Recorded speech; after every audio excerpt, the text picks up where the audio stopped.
All right, ladies and gents. So I walked out the door this morning to go to work and completely forgot that I had tallow in there rendering. So the upside is it's not a very low temp, so it's not going to hurt anything.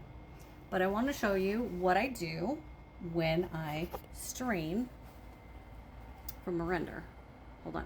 So I have what's called a honey strainer. It's two mesh strainers. One is one that's not quite as fine, and one is a very fine.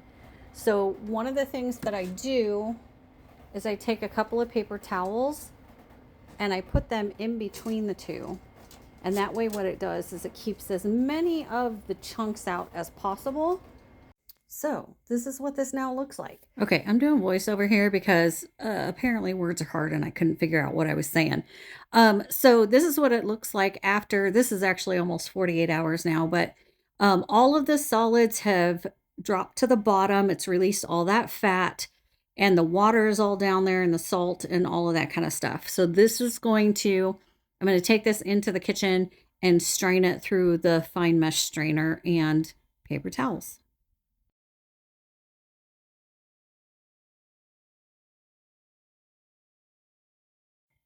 Now, I sped this up so that it wouldn't take so long for you guys to see it. But the first thing I do is I take a big measuring cup and I just slowly gather as much of the oil, the tallow that's on top, and pour it through my strainer. That way, I don't clog up the strainer and the paper towel too quickly. So I try and get as much of that off as possible off the top. You can see how pretty and golden that is. Hardly anything in it. So that looks really nice. But it does take a little bit of time and a little bit of patience. So, and I'm not great at patience, but hey, do what you can. So anyway, so I'm just going to do that. And then I decided to switch bowls. So I'll put that off to the side, and then I'm going to start scooping out as much more as possible without getting too many solids in there.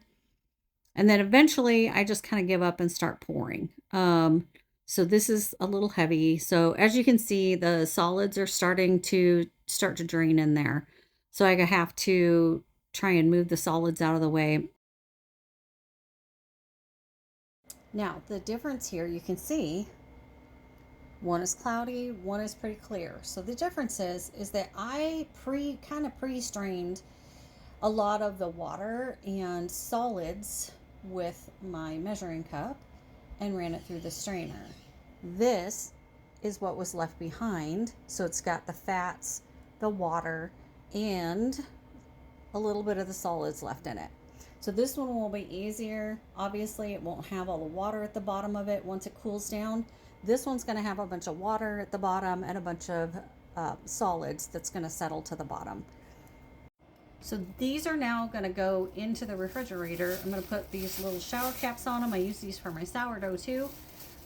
They have to cool down a little more before I can put them in the fridge because they're quite hot right now. But they're going to get the shower cap. They're going to go into the refrigerator and they will go into the fridge and harden overnight. And then tomorrow I will pull them out, drain off any water, and then start dry rendering. And I will show you that too. All right, y'all have a great day. I hope this helped and I hope this was fun to watch. God bless. Bye.